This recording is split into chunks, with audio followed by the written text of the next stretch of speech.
à faire des éclaircissements, donc à donner des conseils, à faire aussi, voilà, donc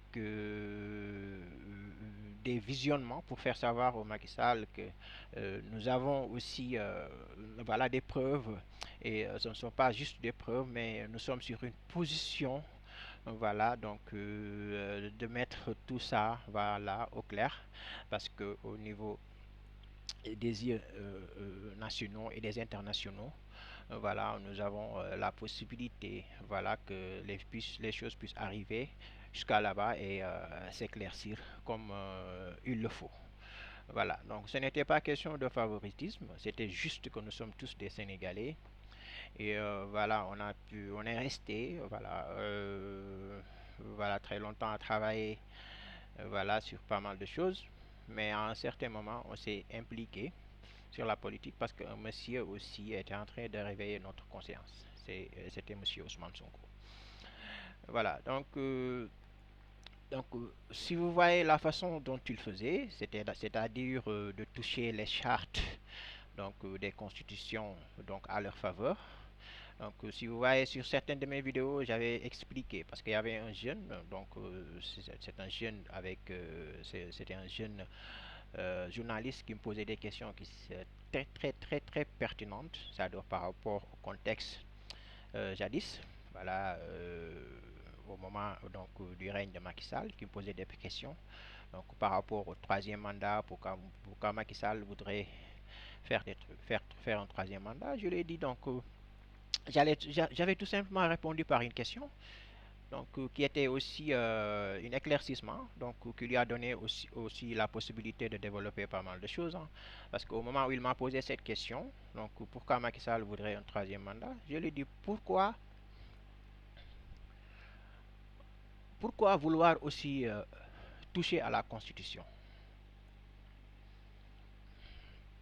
Il m'a dit qu'est-ce que vous voulez dire. Je lui ai dit au moment où il voudrait aussi changer des chartes et des règles sur la Constitution, c'est-à-dire les règles qui parlaient donc de l'article 27, donc tout en sachant que nul ne peut faire plus de deux mandats consécutifs, et lui, il voulait toucher cette constitution à sa faveur. Donc c'est ce qui lui a poussé à vouloir faire un troisième mandat, et chose qui n'était pas possible. Donc les Sénégalais n'ont pas accepté, voilà cela. Donc au moment où il touche toutes ces chartes, donc ce n'était pas tout simplement de le toucher. Donc il a voulu aussi pousser le mandat à sa faveur. Au lieu de 5 ans, il voulait l'amener à 7 ans ou bien plus. Donc cela pouvait lui donner aussi la possibilité, vu qu'il était en deuxième mandat, cela pouvait lui donner la possibilité, voilà, donc de pousser des élections et de faire encore beaucoup de choses. Chose qui n'était pas possible parce qu'il y avait déjà des codes et des règles qui devaient être respectées. Voilà. Donc au moment où Macky Sall avait, ses fonctions, avait cette façon de faire, c'est-à-dire toucher des règles, des institutions, des trucs qui ont été déjà respectés par tout un peuple, par toute une administration, par toute une juridiction, par toute la constitution, il ne devrait pas aussi à chaque fois jouer avec cela. Donc, c'est cette manière aujourd'hui qu'il avait encore utilisé, voilà, pour encore enfreindre pas mal de lois, c'est-à-dire sur les côtés financiers. Donc là, c'est ce qui l'a amené aujourd'hui, donc de ne pas pouvoir revenir au Sénégal parce qu'après avoir été battu aux élections présidentielles, donc il est parti et depuis lors il n'est pas encore revenu sur le territoire sénégalais. Donc il n'est pas encore revenu. Donc pourquoi il n'est pas encore revenu? C'est parce que après qu'il est parti, on a trouvé pas mal de choses qui ne sont pas normales et c'était sur son au moment où il était en train donc de servir le Sénégal en étant son président. Donc chose qui était très dangereux parce que moi je lui avais complètement fait des reproches donc de ne pas faire du n'importe quoi. Donc un dirigeant, si tu as tous les pouvoirs, il ne faut pas utiliser à 100% ses pouvoirs contre. Parce que ces pouvoirs-là, quand tu les utilises contre un pays, sache que tu es en train de les utiliser contre toi-même. Et en ce moment-là, il ne voulait pas, il ne pouvait pas le savoir parce que voilà, il était comme voilà quelqu'un qui n'allait jamais voilà quitter un jour ce pouvoir. Donc c'est la raison pour laquelle il a eu des soucis qui lui ont donné aujourd'hui la possibilité de fuir complètement le pays, chose qui est déplorable. Moi, je lui avais complètement dit que il faut penser, il faut penser après après votre mandat, c'est-à-dire être au pouvoir, c'est très bon, mais après le pouvoir aussi, c'est encore mieux. Donc, il n'était pas au courant donc de l'ampleur des choses qui lui ont arrivé aujourd'hui. Voilà. Donc là aujourd'hui, voulant toujours falsifier donc les codes, les chartes et pas mal de choses qui ont été instruites sur des réglementations donc au Sénégal. Il a voulu jouer tellement avec ces genres de choses, ces choses qui l'ont amené aujourd'hui à avoir des problèmes donc d'envergure très grave. Donc là, le contexte sur lequel le Sénégal est actuellement, donc depuis l'arrivée du nouveau régime de Bassirou Diomaye Faye et de son premier ministre, M. Ousmane Sonko, donc ils se sont automatiquement infiltrés complètement dans les voilà donc dans les juridictions, dans les systèmes financiers donc de l'ancien régime donc et aussi implanter aussi donc de nouvelles réformes sur aussi le nouveau régime. Donc, quand ils se sont complètement introduits sur les trucs financiers de Macky Sall, ils ont trouvé pas mal de choses, c'est-à-dire le dette caché qui a été prononcé dernièrement, voilà, le détournement des dernières publiques, voilà, des gens qui ont été tués, voilà, et qu'il n'y avait pas encore de rapport là-dessus. Donc, tous ces genres de choses qui ont été faits au moment où Macky Sall était là, voilà, se sont tous retournés contre lui. Donc c'est la raison pour laquelle aujourd'hui il ne peut pas venir au Sénégal et je lui avais complètement voilà faire la part des choses. Je lui avais expliqué de prendre voilà, de prendre en considération la façon dont Monsieur Abdoulaye Wade est arrivé. Abdoulaye Wade, il n'a pas de sens interdit aujourd'hui au Sénégal. Monsieur Abdou Diouf, il est très loin, voilà, mais il n'a pas de sens interdit au Sénégal.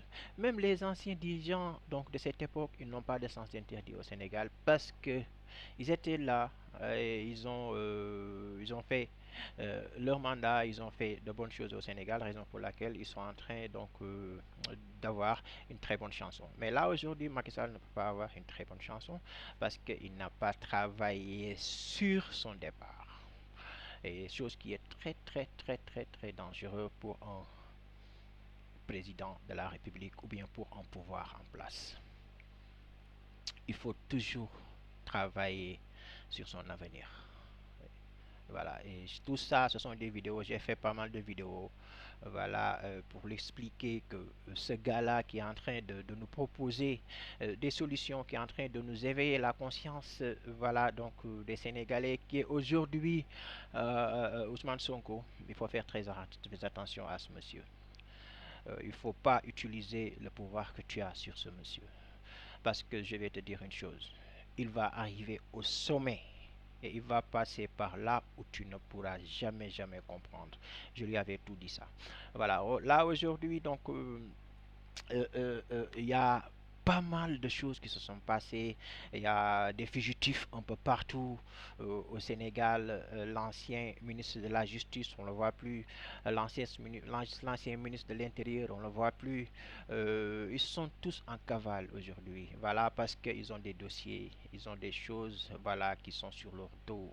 Ils ont pas mal ils ont pas mal de trucs, voilà, des trucs de très grosse envergure, voilà, qu'ils ont fait aux Sénégalais. Donc là, aujourd'hui, ils devraient rendre compte parce que c'est chose qui est normale.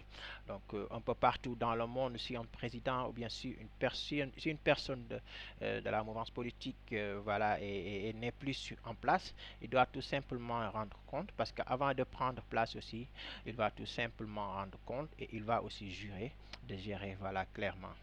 Voilà, aujourd'hui, ils sont partis. Donc, il y a pas mal de choses qui ont été vérifiées. Donc, il y a des détournements de fonds. Je te dis pas, je ne parle pas de fonds, donc de centaines ou bien de milliers ou bien de milliers de millions. Non, je vous parle des détournements de milliers de milliards de dollars. Donc, converti en francs français, en francs CFA, c'est encore énorme, énorme, énorme. Donc, des choses qui ont failli mettre le pays dans de très mauvaises conditions. Donc là, aujourd'hui, c'est l'essentiel donc de ce c'est l'essentiel de cette vidéo. Voilà, donc il y a une chose qui est très polémiquée au Sénégal, c'est la dette cachée, c'est l'emprisonnement. Donc on va un peu en parler. Donc là, on va commencer par dette cachée. Donc, une dette cachée. Donc, il faut savoir que tous les pays dans le monde, tous les pays dans le monde ont des dettes. Donc, il y a pas un pays dans le monde qui n'a pas de dette. Donc, tous les pays partent auprès des banques mondiales, voilà, donc pour emprunter de l'argent. Donc, s'ils ne le font pas auprès des banques, ils vont le faire entre un pays ou bien tout simplement de procéder par eurobond. Voilà, mais par contre, le Sénégal, donc, il avait donc la possibilité donc partir faire des dettes, c'est-à-dire comme tous les présidents. Donc Macky Sall, voilà, c'est sur ce contexte qu'il a aujourd'hui donc cette phrase qui s'appelle dette cachée. Donc il y a une dette cachée, bien sûr, une dette cachée qui a été vérifiée, donc non seulement par la FMI, c'est-à-dire Angelina Angiova, la directrice de la FMI, donc, qui a confirmé clair et net qu'il y avait une dette. Donc au moment où un journaliste lui a posé cette question, tout en sachant que c'est un polémique au Sénégal, c'est quelque chose d'actualité, et on voudrait avoir un éclaircissement là-dessus. Là, donc Angelina, la directrice, elle a complètement confirmé qu'il y avait une dette cachée. Donc la dette cachée, donc ce n'était pas caché auprès de FEMI, mais c'était quelque chose qui a été caché auprès des institutions sénégalaises, c'est-à-dire auprès des administrations sénégalaises. Donc la femme, après, qu'est-ce qu'elle a dit? Elle a dit, elle félicite le gouvernement sénégalais, c'est-à-dire l'administration actuelle sénégalaise. Elle les félicite parce qu'ils ils ont mis du temps donc, pour amener un éclaircissement par rapport à cette dette qui a été cachée chez eux. Voilà, donc la dette cachée, comment ça c'est devenu une dette cachée? Ce n'est pas une dette cachée qui a été cachée auprès donc de FMI, c'est-à-dire de là où on a emprunté l'argent. Donc la dette cachée, c'est quelque chose qui a été caché au Sénégal. Comment il a été caché au Sénégal? C'est-à-dire Macky Sall, donc il avait la possibilité donc de partir faire des dettes, faire un emprunt auprès des FMI sans pour autant le faire visualiser ou bien sans pour autant le mettre voilà, sur l'administration sénégalaise, c'est-à-dire auprès donc, de l'hémicycle, auprès voilà, des députés pour qu'ils puissent le voter et savoir ce qui se passe par rapport à cet emprunt qu'il allait faire. Donc il ne devrait pas partir faire des demandes donc d'emprunter de l'argent sans pour autant passer par l'administration. Donc il y a des emprunts qui ont été votés au niveau de l'Assemblée nationale, des centaines et des milliers de milliards qui ont été empruntés et qui ont été votés au